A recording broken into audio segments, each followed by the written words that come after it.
1 ಮಂತಿಗೆ ಒಳ್ಳೆ ರಿಕವರಿ ಇದೆ sir. 1 ಮಂತ್ಗೆ definitely ಒಂದು ದೈವದ ಒಂದು ವೇವ್ಸ್ ಇಲ್ಲ ಅಂದ್ರೆ ಏನು ನಡೆಯಲ್ಲ. ಹೌದು, ನಿಜ ಅದು. ಆ ವೇವ್ಸ್ ಅದು ಹೇಳ್ದಲ್ಲಿ ನಾವು ಹೋದಾಗ ಆಟೋಮೆಟಿಕ್ ಆಗಿ ಏನಾಗ್ಬೇಕು ಅದು ಆಗ್ಬಿಡುತ್ತೆ. ಹೌದೌದು.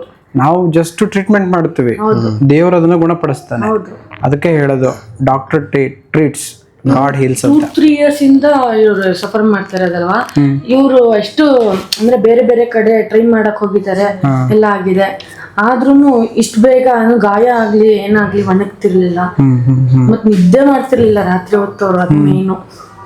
ಏನಾಗ್ತಿತ್ತು ರಾತ್ರಿ ಎಲ್ಲ?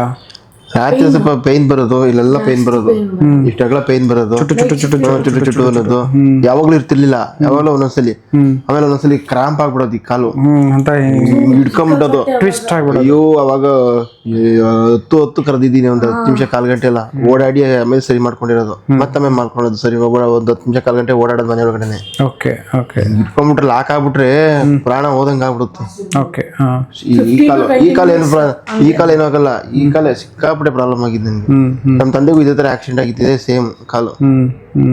ಲೆಫ್ಟ್ ಲೆಗ್ಗೆ ಅವ್ರಿಗೂ. ಆಮೇಲೆ ನಿಮ್ಗೀಗ 2019ರಲ್ಲಿ RTR ರೋಡ್ ಆಕ್ಸಿಡೆಂಟ್ ಆಯ್ತು. ಅವಾಗ ಕಾಲು ಇಲ್ಲಿಂದ ಜೋತಾಡ್ತಾ ಇತ್ತಲ್ಲ, ಜೋತಾಡ್ತಾ ಇತ್ತು. ಅವಾಗ ರಾಡ್ ಹಾಕಿದ್ರು. 2021ಕ್ಕೆ ರಾಡ್ ತೆಗಿಯಕ್ ಹೋದಾಗ ವೆರಿಕೋಸ್ ವೇನ್ ಅಂತ ಕಾಣ್ತು, ಅದನ್ನ ತೆಗಿಬೇಕು ಅಂತೇಳಿ ಲೇಸರ್ ಮಾಡಿದ್ರು. ಅದೇ 21 ಸ್ಟಾರ್ಟಿಂಗ್ ಅಲ್ಲಿ ಲೇಸರ್ ಸರ್ಜರಿ ಮಾಡಿದ್ರು. ಆಮೇಲೆ ಮಿಡ್ಲ್ ಅಲ್ಲಿ ಇದು ಆಪರೇಟ್ ಮಾಡಿ ರಾಡ್ ತೆಗೆದ್ರು ಮಿಡ್ಲ್ ಅಲ್ಲಿ. ಅಕ್ಟೋಬರ್ ಮದುವೆ ಆಯ್ತು. ಅಕ್ಟೋಬರ್ ಮದುವೆ. ಸೊ ಈ ಕಾಲು ಅದಾದ್ಮೇಲೆ ಲೇಸರ್ ಆದ್ಮೇಲೆ ಎಲ್ಲ ಚೆನ್ನಾಗೈತಾ? ಪರವಾಗಿರ್ಲಿಲ್ಲ. 1 ವರ್ಷ 2 ವರ್ಷ ಪರವಾಗಿರ್ಲಿಲ್ಲ. 2 ವರ್ಷ ಆದ್ಮೇಲೆ ಗಾಯಗಳು ಸ್ಟಾರ್ಟ್ ಆಯ್ತು. ಗಾಯ ಇರ್ತಿರ್ಲಿಲ್ಲ. ಅಲ್ಲಿ ಏನಾಯ್ತು ಅಂದ್ರೆ ಒಂದ್ಸಲಿ ಬೆಂಗಳೂರಲ್ಲಿ ಇದು ಆಕ್ಯುಪಂಚರ್ ಮಾಡ್ಸಕ್ಕಿಂತ ಹೋಗಿದ್ದೆ. ಅವರು ಬ್ಲಡ್ ಕಪ್ಪಿಂಗ್ ಅಂತ ನೋಡಿ, ಇಲ್ಲಿ ಮಾರ್ಕ್ ಇದೆ ನೋಡಿ, ಬ್ಲಡ್ ಅಲ್ಲಿ ಕುಯ್ದು ರಕ್ತ ನೋಡಿ, ಇದು ಮಾರ್ಕ್ ಅದೇನೆ. ಇದೇನ ಹೊಡಿತಾರಲ್ಲ, ಗೊತ್ತಾಯ್ತು. ಬ್ಲಡ್ ಕ್ಲಾಟ್ ಆಗಿದೆಯಲ್ಲ, ಅವ್ರು ಅದನ್ನ ಇಲ್ಲಿ ಬೆಡ್ ಅಲ್ಲಿ ತೆಗೆದ್ರು, ಚಾಕು ಕುಯ್ದು ಇಲ್ಲಿ ತೆಗೆದ್ರು ಈ ಜಾಗ.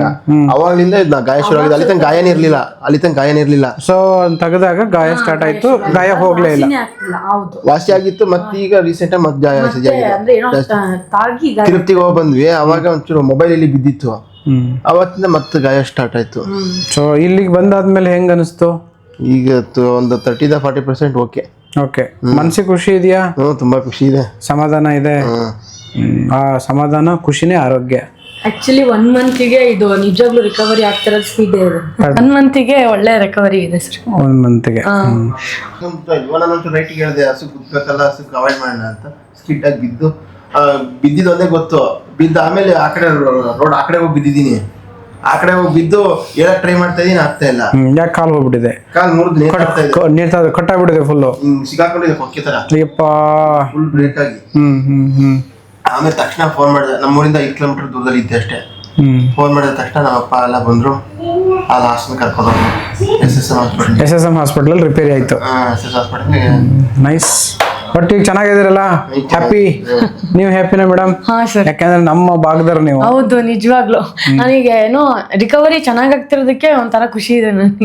ನೀವಿಬ್ಬರು ಖುಷಿ ಆಗಿದ್ರೆ ನಮಗೆ ಅದೇ ಖುಷಿ. ಹಾ ಸರ್. ಎಸ್.